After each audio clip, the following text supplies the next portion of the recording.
말씀은 구약성경 창세기 39장 19절로 23절까지입니다. 창세기 39장 19절로 23절까지 제가 봉독할 때 하나님의 음성을 들으시길 바랍니다. 그의 주인이 자기 아내가 자기에게 이르기를 당신의 종이 내게 이같이 하였다고 하는 말을 듣고 심히 노한지라. 이에 요셉의 주인이 그를 잡아 옥에 가두니 그 옥은 왕의 죄수를 가두는 곳이었더라. 요셉이 옥에 갇혔으나 여호와께서 요셉과 함께 하시고 그에게 인자를 더하사 간수장에게 은혜를 받게 하시매 간수장이 옥중 죄수를 다 요셉의 손에 맡김으로 그 재반 사물을 요셉이 처리하고 간수장은 그의 손에 맡긴 것을 무엇이든지 살펴보지 아니하였으니 이는 여호와께서 요셉과 함께 하심이라. 여호와께서 그를 범사에 형통하게 하셨더라. 아멘. 한 주간도 평안하셨나요? 네. 고통이 없는, 고난이 없는 인생은 없습니다. 우리가 어르신들은 다 경험해 봤고 또 우리 젊은이들은 앞으로 경험할 인생이지만 인생에는 언제나 고난이 있습니다. 타인에 의해서 고난을 겪든지 아니면 스스로 고난의 길로 들어서든지 인생에는 항상 고난이 있습니다. 요셉의 경우만 봐도 그렇지 않습니까? 형들이 노예로 팔아버려서 고난을 당하기도 했고 또 오늘 우리가 읽은 본문에서처럼 스스로 보디발 아내의 유혹을 물리치고 모함을 받아 받은 고난도 있습니다. 하나님이 우리에게 허락하신 삶들은 그 수학공식처럼 딱 떨어지지 않습니다. 그치? 우리는 이런 걸 잘 압니다. 착하게 살면 복 받고 악하게 살면 저주를 받는다. 그럼에도 인생은 단순하게 그렇게만 정의가 되지 않다는 것을 우리는 경험을 통하여 압니다. 때로는 착하게 사는데도 어려움을 당하고 때로는 악하게 사는데도 어려움 없이 승승장구하는 사람들을 우리는 너무 많이 보니까요. 그 신앙의 면도 마찬가지입니다.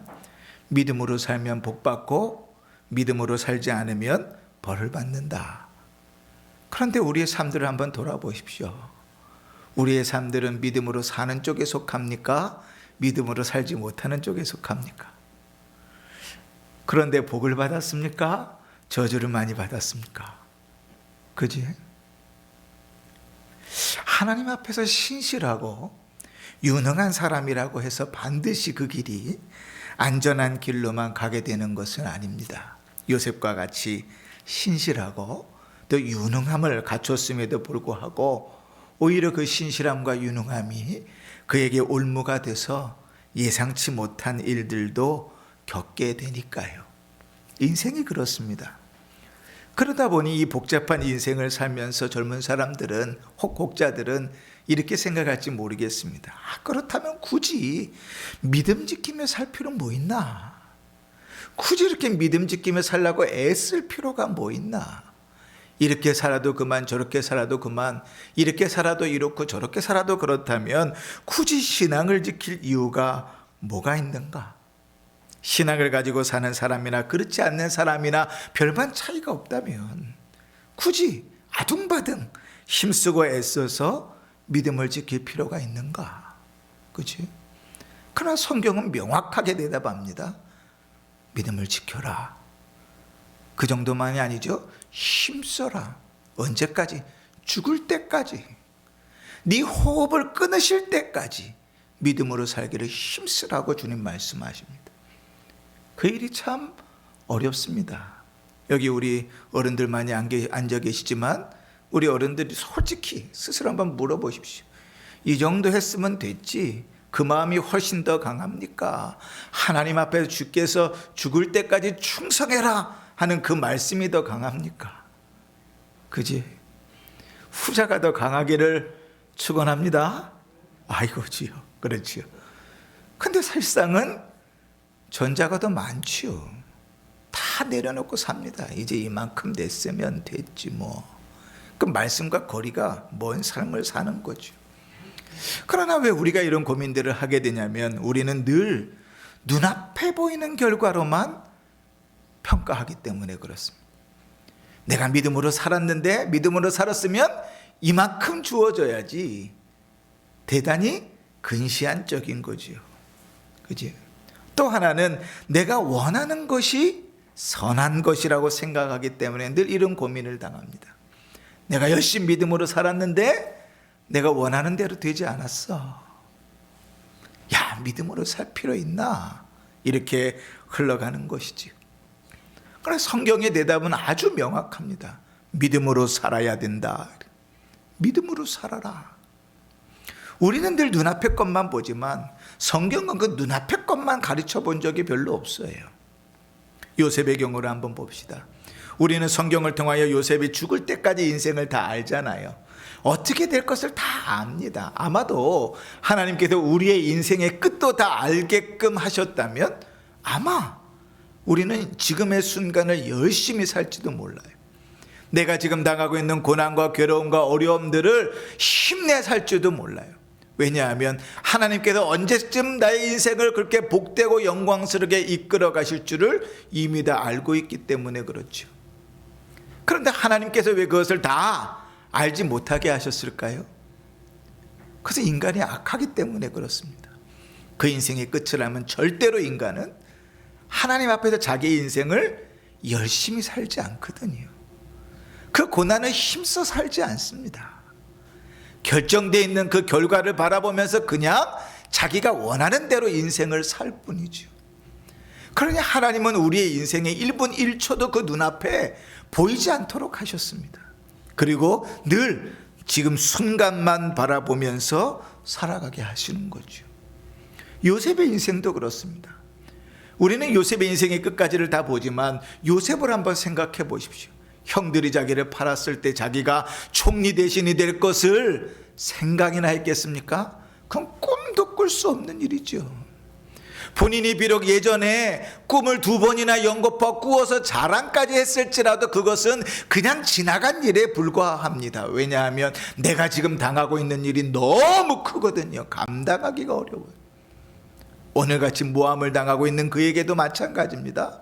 믿음을 지켰는데 모함을 당합니다. 아, 하나님 큰 뜻이 있겠지 그렇게 생각하고 걸어갔을까요? 아니요. 요셉도 우리와 똑같습니다. 그의 인생에서 전체적인 하나님의 계획을 알고 살았던 것은 아닙니다.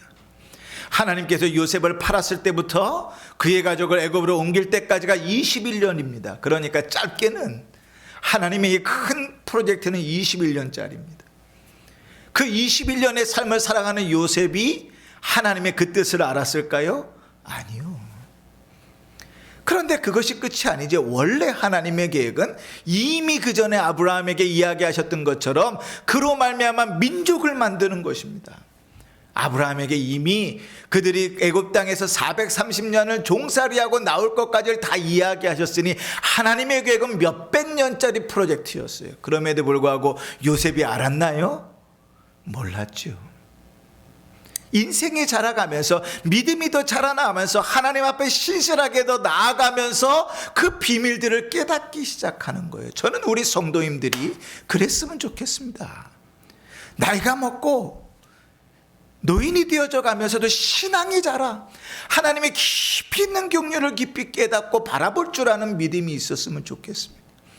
늘 눈앞에 있는 것으로 이리비하는 믿음이 아니라 시간이 지날수록 믿음의 깊이가 깊어져 가고 요셉이 그 죽을 때에 하나님께서 너희를 찾아오실 것인데 그때 내 해골을 가지고 나가라고 믿음으로 유언했던 것처럼 하나님의 그 큰 일들을 다 믿음으로 바라볼 수 있는 정도의 신앙까지 나아가기를 원합니다. 그러나 요셉은 그 걸어가는 순간에 그 모든 일들을 알지 못했단 말이죠. 시간이 지날수록 차차 그 믿음을 따라서 알아갔을지 모르지만 말이죠. 그러니 여러분, 우리 인생도 마찬가지입니다. 내가 지금 뭐하고 사는 건가? 내가 왜 이렇게 사나? 스스로의 삶에 대하여 질문이 던져진다면, 여러분의 삶에 대하여 회의가 일어난다면, 여러분의 삶에 대하여 아유 난 빨리 죽어야지 이런 생각이 든다면 반드시 생각하십시오. 우리가 걸어가는 그 인생의 길, 지금 하나님께서 어떻게 이끌어 가시는지 우리의 눈에는 가려져 있지만 하나님은 그분의 선하신 일들을 이루어 가시고 있는 겁니다. 주님이 내 인생 가운데 이루어 가고 있다면 우리가 아유 나는 빨리 주님 곁에 가야지 라고 이야기하는 것만큼 불경스러운 말이 없는 거죠. 주님께서 이 땅에 주실 동안 하나님은 당신의 일을 이루어 가는데 주님 마음대로 쓰십시오. 이게 믿음이지. 주님 저 빨리 데려가시, 이건 믿음이 아니지요. 하나님의 일하심에 대한 믿음이 없으니 그냥 내가 사는 삶이 괴롭고 힘드니 주님 절 죽여주십시오. 엘리야처럼 그렇게 말할 뿐입니다. 그것은 불경스러운 일이죠. 그러나 우리가 걸어가는 그 길이 어떠한 길인지 알지 못한다 할지라도 성경이 명확하게 가르치는 한 가지가 있습니다. 그건 뭔가 하면 내 눈앞엔 가려있고 나는 몰라도 하나님은 언제나 선하시고 그것이 괴로움이든 즐거움이든 또 편안함이든 고생이든지 간에 그 모든 일을 통하여 하나님은 선을 이루실 것이라는 사실이죠. 우리가 너무나 잘 아는 로마서 8장 28절에 우리가 알거니와 하나님을 사랑하는 자 곧 그 뜻대로 부르심을 입은 자들에게는 모든 것이 합력하여 선을 이룬다. 아멘. 아멘이죠. 우리의 삶 속에서 하나님은 언제나 선하게 인도해 가십니다. 여러분, 근데 이럴 수 있어요. 우리가 원하는 것을 얻어야 선이지. 그러니까 대학에 붙어야 선이지 떨어지면 선인가? 우리는 늘 그렇게 생각합니다. 근데 여러분, 내가 원하는 것이 선이라고 생각하지 마십시오. 우리의 수준은 고작 그 정도니까요. 어린아이들을 보십시오. 이제 아장아장 걷기 시작하는 아이가 엄마가 부엌에서 음식을 요리하는 걸 보면 엄마가 가지고 있는 그 식칼을 짚고 싶어서 난리가 나지요. 우리 은서만한 나이, 그 나이에 식칼을 갖고 싶다고 울고 떼쓴다고 아이에게 식칼 쥐어줄 할머니 있습니까? 엄마 있습니까? 아빠 있습니까? 없어요. 절대로 그러지 않지요. 아이는 간절히 원하지만 그것은 그 아이에게 해로운 일이거든요. 하나님은 언제나 우리에게 선하신데 우리는 늘 내가 원하는 것이 선하다고 바닥바닥 우깁니다. 어린아이처럼. 식칼 내놓으란 말이야 그러면서 불구지고 울어요. 그런데 그 아이를 조금이라도 사랑한다면 어떻게 해요? 손에 있는 식칼을 빼앗아야 정상이에요. 울어도 냅둬야 정상이죠. 다른 걸 갖다 주더라도 절대로 식칼은 안 줘야 되죠. 우리 수준은 그 정도라고요. 내가 원하는 것이 마치 좋은 것으로 착각하지만 그러나 하나님은 언제나 당신의 선하신 것으로 우리를 이끌어 가시고 그리고 하나님의 선하신 그 기쁨을 맛보게 하세요. 이것이 하나님의 영광이구나. 이것이 하나님께서 주시는 은혜요 기쁨이구나. 그것을 맛보게 하세요. 그 안에 하나님께서 주시는 그 기쁨이 넘치게 하시고 그 맛을 보셔야, 그 은혜를 경험하셔야 신앙의 즐거움을 누립니다. 자, 다시 말씀으로 넘어가 보십시다. 여러분, 이러한 명제 가운데서 오늘 요셉의 인생을 보면 요셉의 상황은요 아주 억울합니다. 모함을 당했어요. 그 단순히 요셉이 한 건 뭐냐면 주인에게 신의를 지키고 하나님 앞에 신앙을 지켰을 뿐입니다. 잘한 일입니까? 잘못한 일입니까? 잘한 일이죠. 그래서 잘했으면 상 받아야 됩니까? 벌 받아야 됩니까? 상 받아야지요. 주인에게 신의를 지키고 하나님 앞에 신앙을 신실하게 지켰으면 이제 너 이제 종하지 말고 자유롭게 살아라 놓아주든지 아니면 종이지만 재산 좀 불려라 그러고 금덩이를 몇 개 이렇게 주든지, 그지요? 보상에 이런 식이어서는 안 되지요. 그런데 지금 주인에 대한 신의와 하나님에 대한 신앙을 지킨 결과가 어떻게 됐습니까? 모함을 받아서 감옥에 들어갔어요. 여러분 머릿속에 이런 생각을 싹 지워버리십시오. 어떤 생각인가 하면 감옥에 들어갔다 하니까 그냥 편안하게 여기서 화장실 가듯이 그렇게 들어갔다고 착각하지 마세요. 여러분 범죄한 사람 중에 수갑 안 차고 감옥 들어가는 사람 있어요? 없어요. 시편 105편에 보면 그가 손목에 착고를 차고 쇠사슬에 매었다 그렇게 표현해요. 그러니까 우리는 우리 생각하고 싶은 대로 생각하면 그냥 감옥으로 위치만 이동했네 생각하지만 그런 정도가 아니에요. 이루 말할 수 없는 고난 가운데로 떨어져 버린 거예요. 어쩌면 예상했던 일인지도 몰라요. 요셉은 똑똑한 사람 아닙니까? 보디발 아내가 그 자기에게 들이댄 것이 하루 이틀 일인가요? 매일같이 그랬잖아요. 그래 요셉은 똑똑한 사람이니까 그것을 거절할 수도 없고 받아들일 수도 없는데 거절하면 어떻게 되고 받아들이면 어떻게 될까도 머릿속에 어느 정도 결과를 알지 않았을까요? 그러니까 지혜롭게 나는 부딪히지 않으려고 자리를 피해 다녔습니다. 함께 있지도 않았더라 성경이 그렇게 기록하거든요. 그런데 공교롭게도 일부러 이 보디발 아내가 다 자리를 비웠는지 아니면 우연히 그렇게 됐는지 모르겠으나 아무도 없는 자리에 그 여인만 있을 때 그 집에 들어가게 된 거예요. 그래서 이 사단이 난 겁니다.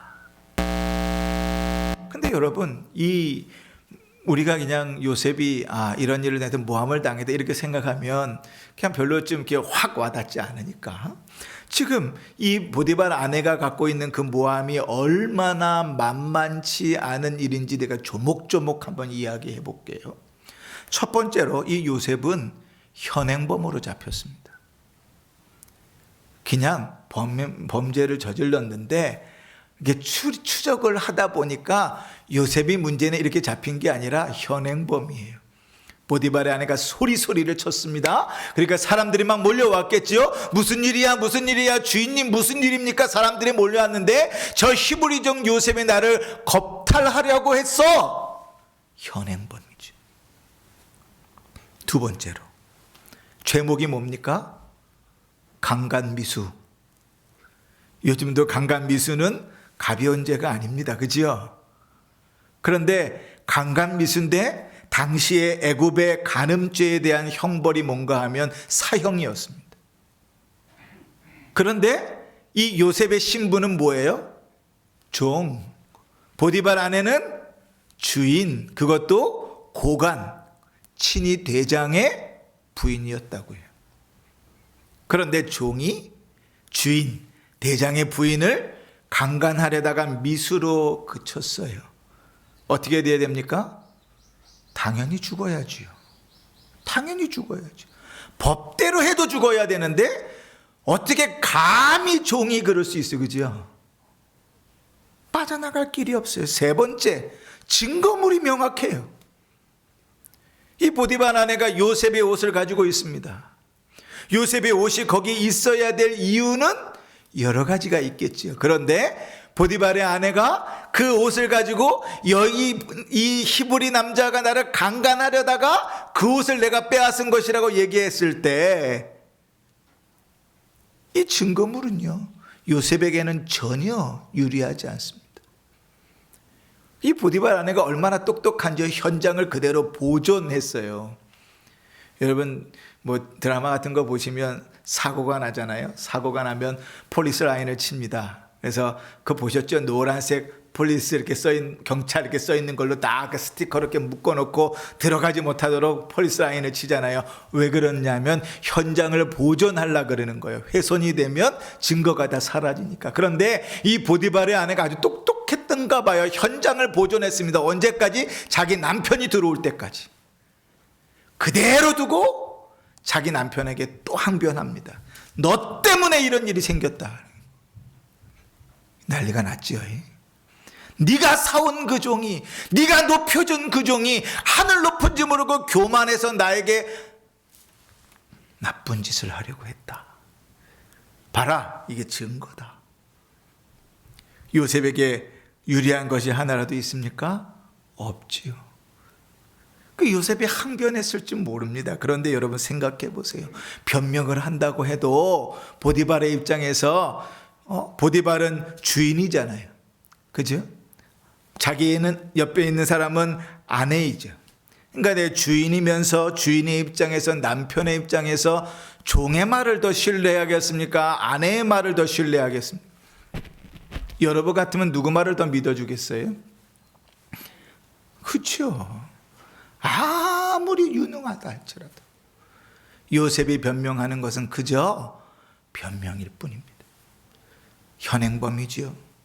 강간미수지요. 증거도 명확하지요. 논리도 없죠. 빠져나갈 구멍이 전혀 없어요. 여러분 지금 시대에 이런 일들을 당한다 생각해 보십시오. 감옥에 갇혀서 그렇게 억울한 옥살이를 한다. 10년, 20년을 지나면서 자식들 결혼하는 것도 못 보고 그냥 감옥에 있다가 한 20, 30년 후에 무죄입니다. 그래서 나왔다고 칩시다. 여러분 그 속이 얼마나 억울할까요? 요셉의 입장을 한번 생각해 보시라고요. 그런데 여러분 여기서 우리가 좀 하나님의 은혜다 하는 부분들을 좀 발견합니다. 그 첫 번째는 뭐냐면 요셉이 죽지 않았다는 거예요. 아까도 말했지만 당시 애굽의 법은 간음한 자는 반드시 죽여야죠. 종은 인격이 아니라 소유물입니다. 물건입니다. 물건. 그럼 물건을 쓰다가 고장나면 어떻게 해요? 그죠? 버리죠. 또 알뜰하셔서 고쳐 쓰신다고 하실 분들이 계시는데 쓰다가 버려야죠. 망가지면. 종은 쓸모없으면 버리는 거예요. 죽여도 되고요. 그 종입니다. 그런데 그 죽어 마땅할 종을 살려두었습니다. 여기에 하나님의 은혜가 있죠. 사실과 진위의 여부를 생각하지 않아도 그 순간에 보디발이 받았을 배신감과 화를 한번 생각해 보십시오. 일을 마치고 집에 들어왔는데 집안이 뒤집어졌습니다. 내가 그렇게 신뢰하고 총애하던 종이 내 아내를 겁탈하려다가 걸렸어요. 그리고 조목조목 이야기들을 다 들어보니까 요셉이 죽일 놈이에요. 가만두겠습니까? 아니요, 그럴 리가 없죠. 그런데 하나님의 은혜는 그를 살려서 감옥으로 보냅니다.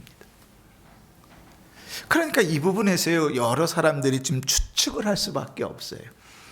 왜냐하면 당연히 죽어야 되는 이 요셉이 왜 감옥에 갇혔는가? 물론 하나님의 은혜입니다.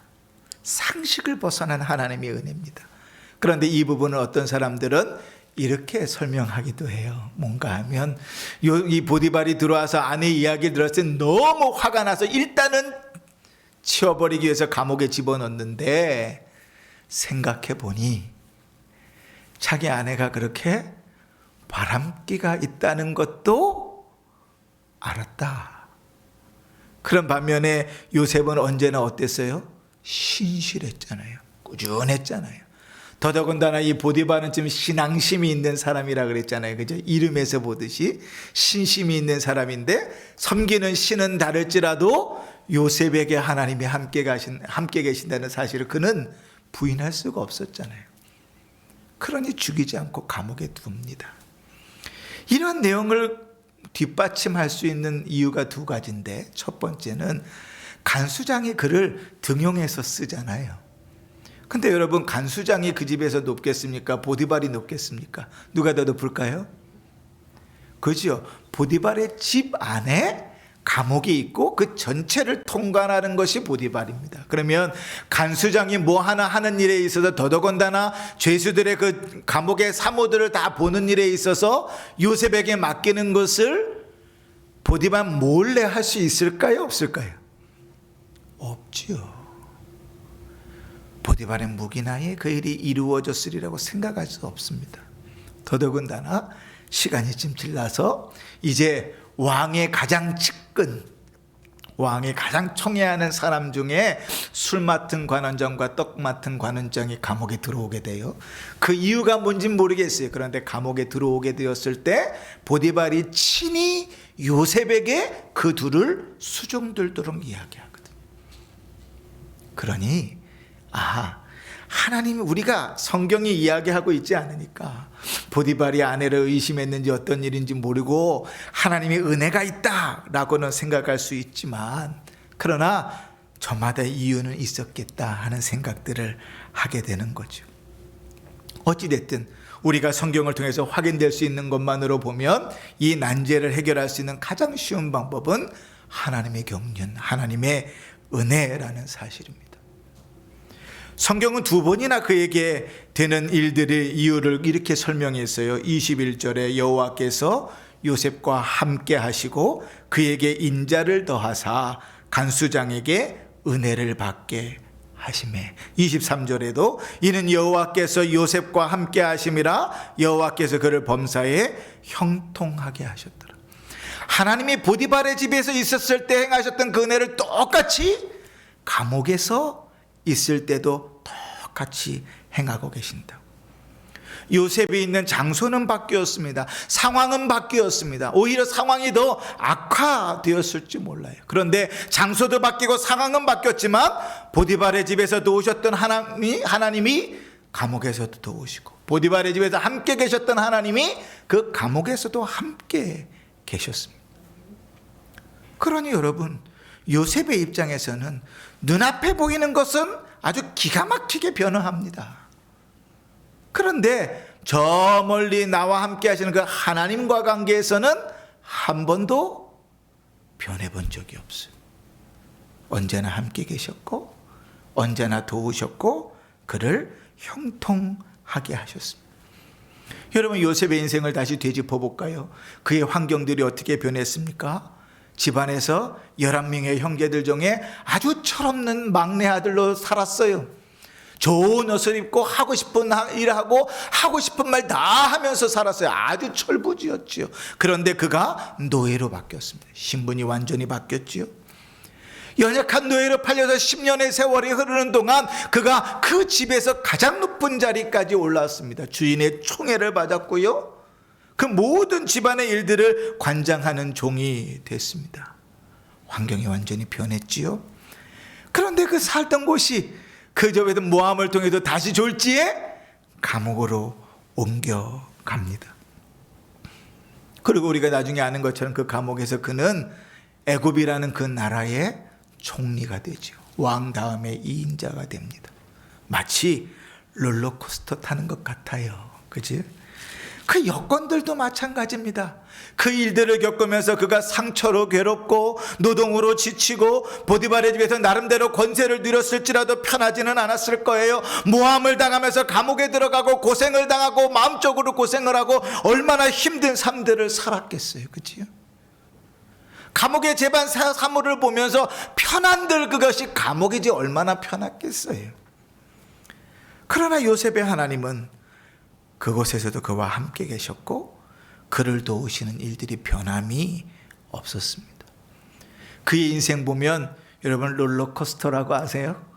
놀러가서 놀이터 같은 데 보면 기차 같은 것이 축축축축축축 타고 올라가다가 끝에서 갑자기 어느 시점이 되면 갑자기 슝 떨어지면서 쫙 가는 기차가 있어요. 그걸 롤러코스터라 그래요. 그런데 그걸 재밌게 하려면 위로 아래로 올라갔다 내려갔다 오른쪽으로 틀었다 왼쪽으로 틀었다 막 왔다 갔다 해야 돼요. 막 저 같은 사람들은 막 타는 것이 막 토가 나올 것 정도로 막 흔들어 놓아요. 마치 요셉의 인생이 그렇잖아요. 그런데 요셉의 인생만 그렇습니까? 우리 인생은 어때요? 지나간 삶들을 돌아보니 우리 인생은 그냥 늘 순탄하게 쭉 일직선의 그래프를 그리면서 왔습니까? 지금까지 좋기만 하셨나요? 때로는 실패하고 좌절하고 넘어지고 쓰러지고 고통과 괴로움 가운데 있진 않았나요? 늘 그렇지만은 않았잖아요. 때로는 기쁘고 즐겁고 행복한 순간들도 많았잖아요. 그 두 가지가 서로 교차하면서 우리의 인생을 여기까지 이끌어왔죠. 그런데 여러분, 오늘 성경을 통하여 하나님께서 우리에게 가르치시는 한 가지는 우리의 상황과 여건이 변했을지라도 우리의 마음이 들쑥날쑥했을지라도 기쁨과 즐거움이 교차하는 삶들을 살았을지라도 하나님은 언제나 동일하셨다는 사실, 언제나 함께 계셨고 언제나 도우셨고 언제나 형통케 하셨다는 거예요. 하나님, 내가 고통을 당했는데 무슨 형통입니까? 주님, 내가 얼마나 괴로웠는데 무슨 형통입니까? 아니요. 하나님은 언제나 변하지 않고 신실하게 우리와 함께 계셨다는 거예요. 그러면 여러분, 이런 하나님 앞에서 우리의 믿음은 어때야 되겠습니까? 신실하신 하나님 앞에 우리의 믿음도 신실해야 되지 않겠습니까? 때로는 힘들고 어렵고 괴롭고 불평과 불만과 괴로움들이 우리 속에서 일어날 그때에도 그래도 믿음을 지켜야 되지 않겠습니까? 하나님 앞에서 하나님을 두려워할 줄 알고 하나님을 경외할 줄 알면서 살아야 되지 않겠습니까? 우리의 인생이 그렇다고 요셉의 인생을 통하여 보여주고 계시는 겁니다. 내가 너와 함께 있었다. 네가 괴롭고 힘들었을 때에, 마음 아파 상처받아 있을 때에, 네가 죽고 싶었을 때에, 벼랑 끝에 죽으려고 섰을 그때에도 내가 너와 함께 있었다고 주님 말씀하시는. 어찌할 바를 모르고 갈 바를 몰라서 헤매고 있을 때에, 그 마음이 이리 갈까 저리 갈까 고민하고 있을 때에, 이것을 해야 되나 말아야 되나 고민하고 있을 때에 내가 너를 돕고 있었다고 주님께서 말씀하고 계시는 거예요. 상황은 바뀌었습니다. 여건도 바뀌었습니다. 우리의 마음도 마치 부챙기 뒤집어 엎듯이 좋았다가 나빴다가 기뻤다가 괴로웠다가 수시로 바뀌는 그 상황인데, 그럼에도 불구하고 하나님은 언제나 신실하게 우리와 함께 계셨다고 말씀하고 계시는 거예요. 그러니 환경과 여건은 얼마든지 바뀔 수 있다는 사실을 기억하십시오.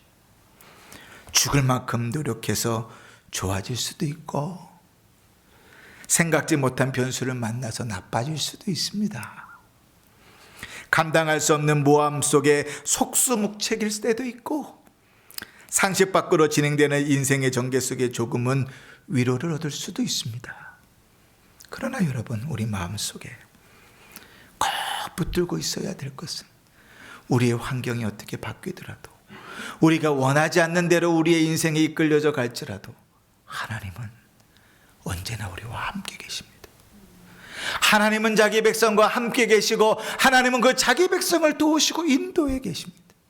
지금은 괴롭고 힘든데 그 하나님께서 우리와 함께 계십니다. 행복하고 즐거워서 내가 열심히 해서 그랬구나라고 착각하고 있을 그때도 하나님은 우리와 함께 계십니다. 우리의 믿음이 환경에 따라서 변해서는 안 됩니다. 여건과 환경이 좋아졌다고 우쭐댈 필요도 없고요, 최악의 상황을 만났다고 좌절할 이유도 없습니다. 믿음을 지킬 수 없을 것 같은 상황에서, 그런 상황 가운데 처할지라도 그래도 믿음을 지켜야 됩니다. 왜냐하면 하나님이 신실하시기 때문에, 하나님이 여전히 우리와 함께 하시기 때문에, 하나님이 여전히 우리를 붙들고 계시기 때문에, 하나님은 언제나 동일하시고, 하나님은 언제나 우리와 함께 하시고, 하나님은 언제나 우리의 인생을 이끌어가고 계시기 때문에 우리의 믿음 역시 흔들리지 말아야 합니다. 그게 신자가 살아가야 되는 방법이고 신자의 본분입니다. 하나님이 그 삶을 기뻐하십니다. 하나님께서 그러한 삶을 복되다 하십니다. 하나님께서 그런 인생을 붙드시고 더 선한 것들로 아름다운 일들을 경험하는 것으로 이끌어 가실 것입니다. 이번 한 주 그러한 삶을 살 수 있기를 바랍니다. 우리 남은 인생이 그렇게 임마누엘 하시는 주와 동행하는 삶을 사시기를 주의 이름으로 축원합니다. 아멘.